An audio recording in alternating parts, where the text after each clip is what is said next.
imparcialidade, transparência e credibilidade. Eleições 2012 é na 96 FM. Doutor João, obrigado por ter atendido o nosso convite para estar aqui. O momento é propício, já que esse período de eleições surgem muitas dúvidas. Quero agradecer a presença do senhor ao vivo aqui. Muito obrigado.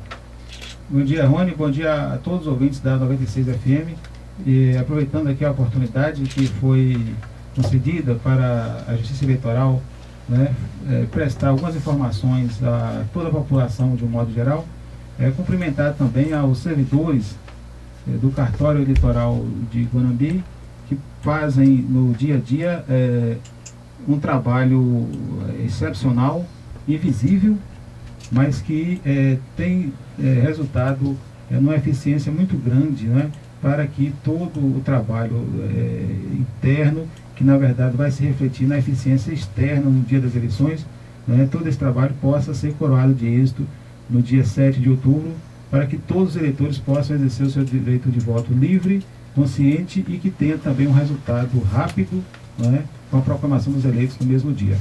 Nós sabemos que a Justiça Eleitoral ela age rápido, né? A celeridade processual, o atendimento às reivindicações não só dos candidatos, das coligações, mas também do povo.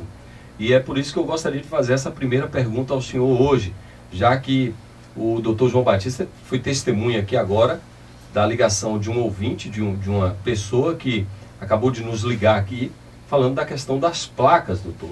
As placas que estão sendo colocadas pelo centro da cidade, em algumas calçadas, e algumas dessas placas estão atrapalhando o trânsito, atrapalhando a visibilidade do trânsito, além daquela poluição visual, porque ficam muitas tumultuadas, outras colocadas em locais adequados, outras com um formato inadequado.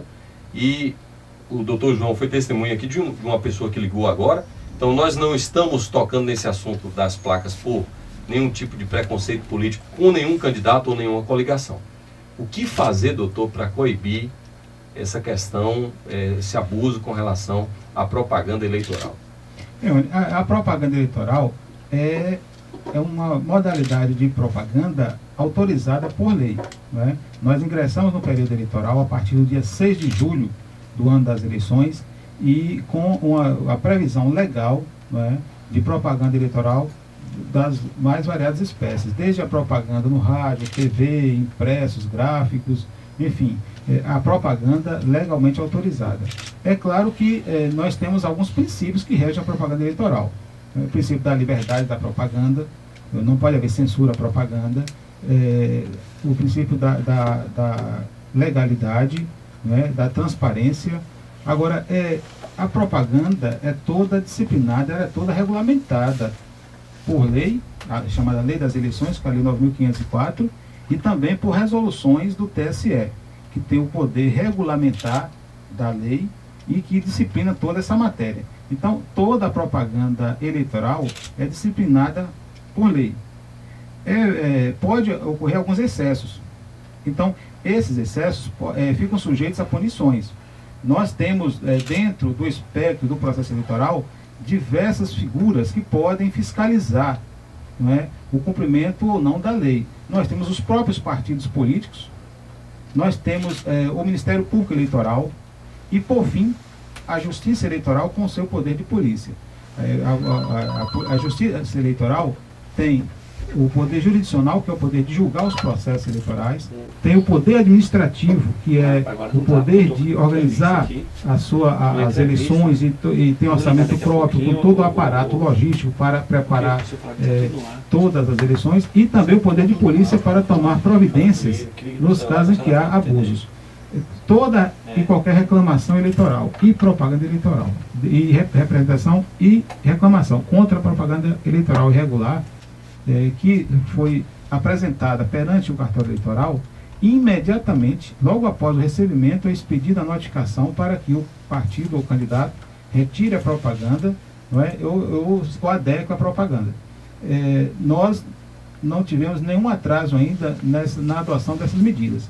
É claro que o processo é amplo, não é? São diversos candidatos concorrendo a diversos cargos eletivos, e isso pode gerar algum abuso. Então, quem estiver cometendo ou quem cometeu esse tipo de abuso ficará sujeito a algumas punições, aplicação de multa, apreensão de material, retirada da propaganda. Placas que caíram, por exemplo, no meio da rua? Placas, a lei disciplina a placa e todo e qualquer tipo de propaganda. A placa não pode obstacular o trânsito dos pedestres, a placa não pode atrapalhar o cidadão a circular pelas calçadas, pelas vias públicas. Então, o que é que ocorre? Aí cabe às pessoas levar o conhecimento... Qualquer pessoa? Qualquer pessoa leva o conhecimento ou do próprio cartório eleitoral ou do Ministério Público Eleitoral, que tem um papel muito relevante nessas questões, né? É bom destacar a atuação do Ministério Público Eleitoral para que a providência seja adotada, porque a propaganda é muito ampla, não é? Então, nós tomamos conhecimento desses fatos através das reclamações que nos chegam. E assim que elas chegam, a providência imediatamente é adotada. Inclusive na internet. A internet hoje está sendo muito usada, bombardeada com propagandas eleitorais, algumas muito ofensivas, até a imagem dos próprios candidatos. Aqui em Guanambi, isso já começou. Então, cabe ao partido ou ao ofendido fazer a reclamação. É isso? Toda e qualquer modalidade de propaganda tem previsão legal.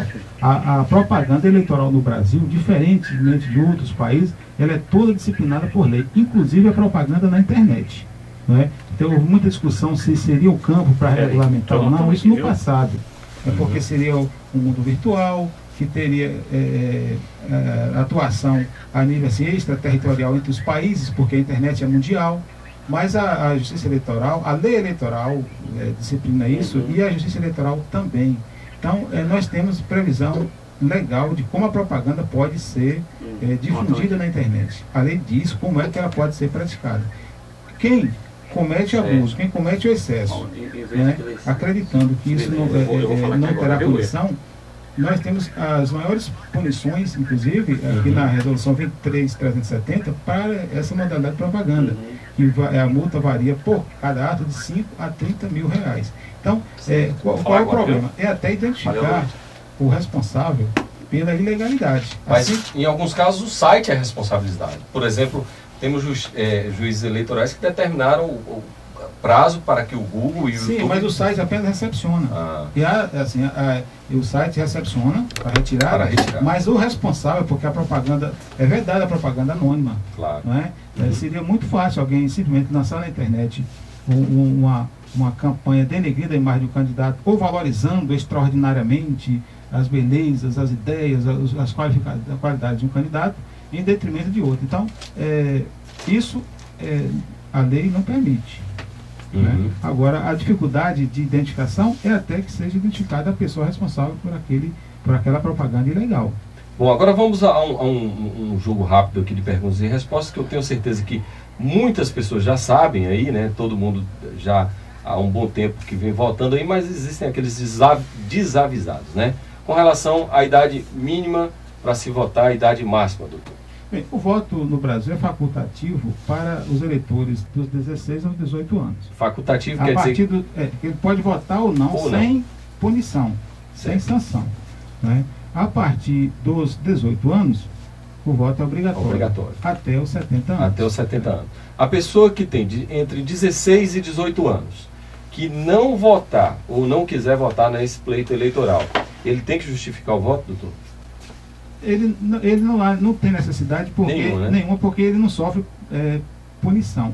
E é interessante lembrar que o seguinte: nesse ano na Bahia, o maior número de indeferimento de registro de candidaturas ocorreu em relação àquelas pessoas que deixaram de votar, porque entenderam que não seria um ato tão importante, não recolheram a multa, que era a multa de um valor pequeno, um valor mínimo, e no momento do registro da candidatura nesse ano, tiveram o pedido de registro indeferido, e foi mais da metade dos indeferimentos perante o TRE, porque acabaram recorrendo, e muitos processos estão em julgamento ainda, porque houve o entendimento de que aquele eleitor que não deu a devida importância ao direito de votar na eleição passada, não pagou aquela multa, e agora se candidata, conclamando os eleitores a comparecer às urnas para votar nele, não é? Está num descompasso muito grande entre a sua conduta e o que prega ao colocar a sua candidatura.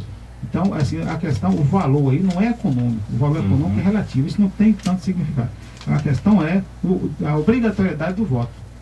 Com relação a essa questão da obrigatoriedade do voto, é facultado dos 16 aos 18 anos, mas para se candidatar tem uma idade mínima, né? Sim, sim. Nós temos idade mínima para se candidatar a vereador, candidatar a prefeito, a presidente da República, a governador, a senador, deputado federal. Né? Para vereador, 18 anos. 18 anos.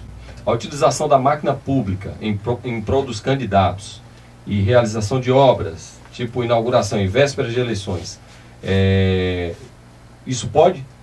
A lei das eleições, quando foi instituída a reeleição no Brasil, lá em 97, logo em seguida foi aprovada uma lei chamada Lei das Eleições, e quem lida na área política conhece bem essa lei, que ela veio com diversas regras chamadas de condutas vedadas. Então, lá nessa lei, nós temos uma série de dispositivos que discrimina o que pode e o que não pode. Então, assim, quem incidir em qualquer uma dessas regras, estando no cargo e praticando a conduta que é proibida, que é vedada, que não pode, em hipótese alguma, praticar, ficará sujeito a algumas punições, desde a aplicação de multa até uma eventual cassação do registro da candidatura. Eleições 2012 é na 96 FM.